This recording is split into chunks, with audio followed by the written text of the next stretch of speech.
In this video, we are going to be going through the textbooks that I think every law student should have.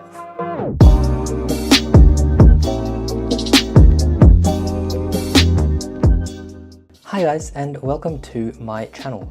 My name is Daniel Hendricks and I am a law student studying in Australia, and in today's video we are going to be going through these books right here. These are the LexisNexis Q&A books, and they are some of the most valuable books that I've come across and books that I highly recommend that every single law student within Australia should have. Now, today's video is going to be quite a lengthy one, so I have put some timestamps down below and in the description so that you can skip to the parts that you think are most valuable and that you may prefer. But I highly recommend and encourage you to watch the video in its entirety because you will really be able to get a sense as to how valuable and amazing these books really are. But with that being said, let's get straight into today's video.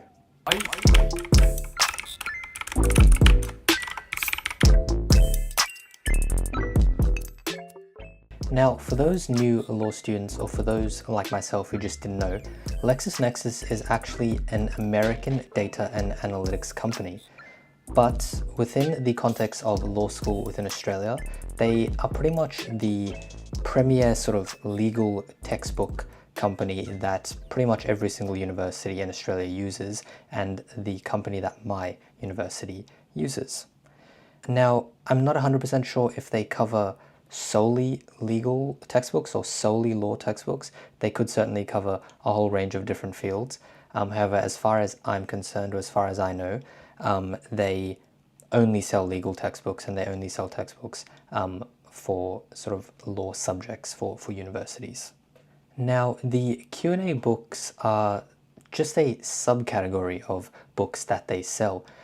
They sell a whole range of textbooks, you know, anything from just regular textbooks, where it's just a bunch of information that is dumped onto the page, and a whole bunch of other things. But they also sell these Q&A textbooks, which in many respects, I think they might be even better than the actual textbooks themselves. And later on in the video, I'll show you exactly why.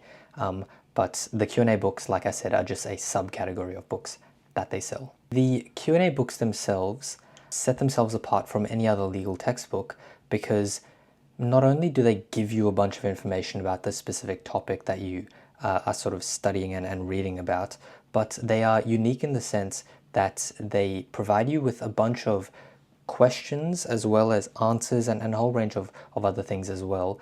And the questions and answers are very similar to those that you would receive in your assignments and your exams in law school. And it sort of just shows you how you should, or how they think you should be answering this type of question that they give you in the book itself. What the book is aiming to do is help you develop your problem solving skills and your analytical thinking skills, as well as show you, what is a really good way to sort of answer your exam questions and your assignment questions in a way that is clear, in a way that is very concise, and will just enable you to get the best possible mark that you can within law school. So that is why I think these books are so incredibly valuable. And later on in the video, we're going to be diving deep into sort of one of the questions and the answers that it provides, just so that you guys can really see, how it is setting out its answers, and just to give you guys an example, so you can again see how valuable these books are. The specific Q&A book that we are going to be going through is this one right here. This is the Q&A book for torts, but just know that regardless of what book you have, regardless of what subject you have, they are all pretty much set out in the exact same way. They will vary in thickness, and that is just based on the topic itself. For example, the contracts one here is a lot thinner. That is just because the subject itself is not as substantial as torts. But the torts book, I think, is better to go through because it is a lot more recent. This is the one from 2024, and we'll just be able to give you the best understanding and show you what sort of a most recent Q&A book looks like.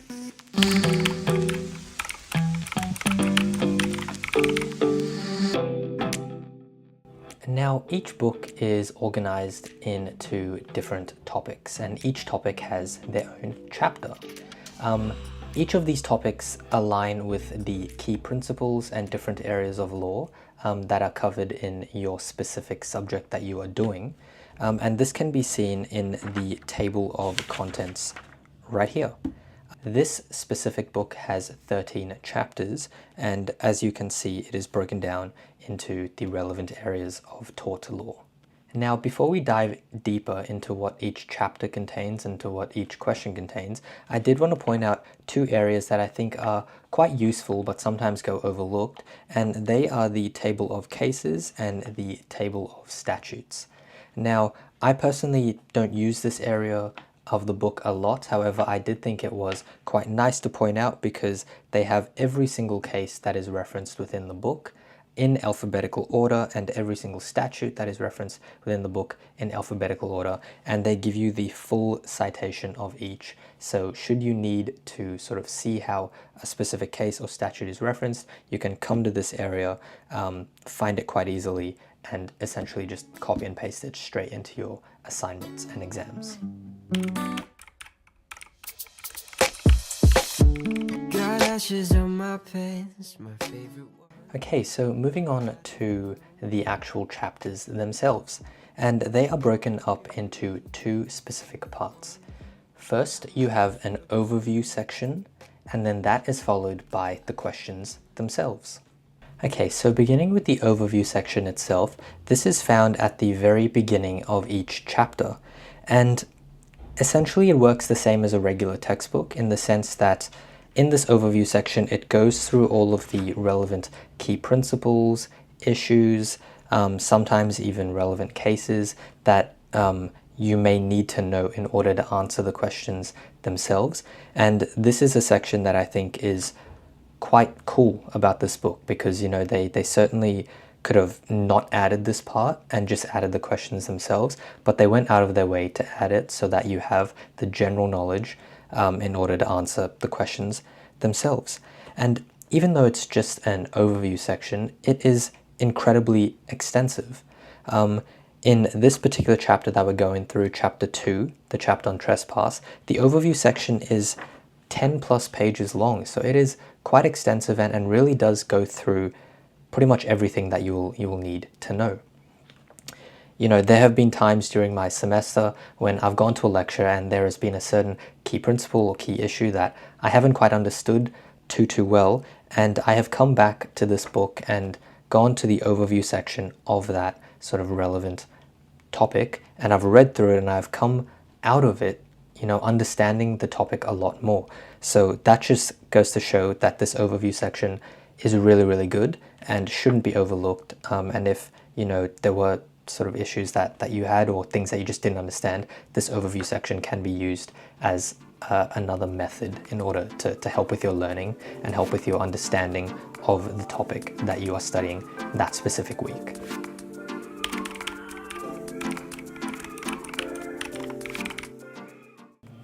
So, a typical question is broken up into 5 specific sections. You firstly have the question itself. Next, you have the answer plan.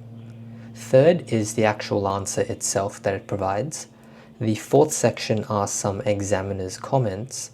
And the fifth section are small specific things that they think you should keep in mind. Okay, so before we get right into it, I just wanted to sort of let you guys know that on the screen you can sort of see that I have typed up what a sample question and answer and all those examiner's comments and stuff like that would look like. And even though I have the physical book, I don't have the electronic version, I just thought that typing it up on a Word doc would have just been a better way to visualize it for you guys and represent it. But just know that everything that you see on the Word doc is exactly how it is set out in the book itself. The question, as you can see, is in the same gray box. Everything is set out exactly how it is in the book. Again, I just thought it would be sort of a lot easier and a lot nicer for you guys to visualize it in this way. Okay, so beginning with section 1, it is the question itself, and it can be seen here in this gray box. Now you'll probably see that it is a quite lengthy question, and that is because it is one of those hypothetical problem-based questions that I mentioned earlier. Those tend to have characters and people in them, so that's what sort of bulks it out quite a bit. One cool thing though about the question is on the bottom right hand side they add this little section here, and it states that the time allowed for this question is 60 minutes. Now this is just an estimate, this is just what they think it would take you to answer a question of this size, and for the most part I do think this is fairly accurate.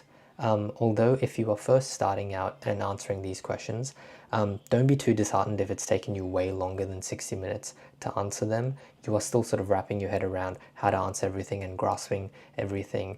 And the more you do them, the more you go through the book and the more you go through the semester, you will get a lot quicker and you will get a lot closer to that 60-minute mark. But I just thought it was something cool that they added, and it gives you, you know, a nice little indication as to how long it should be taking you to answer a question of this size. Okay, so the next section is the answer plan, and this is one of my personal favorite sections, and that is because it is exactly how I like to go around answering my assignment questions and my exam questions. What it does is it lays out every single action that is brought up on the facts. And as you can see in this particular case, Clarissa, the plaintiff, can bring 4 different actions against 4 different people. And then underneath each of those, in dot point form, it sort of outlines exactly what you need to cover in each of those answers, just so that you make sure you are not missing anything. Now, one little bonus tip I did want to give you guys is that just because an action here is raised on the facts does not mean that that action will succeed. When it comes to your law school assignments, if an action is raised on the facts, then you need to be talking about that action.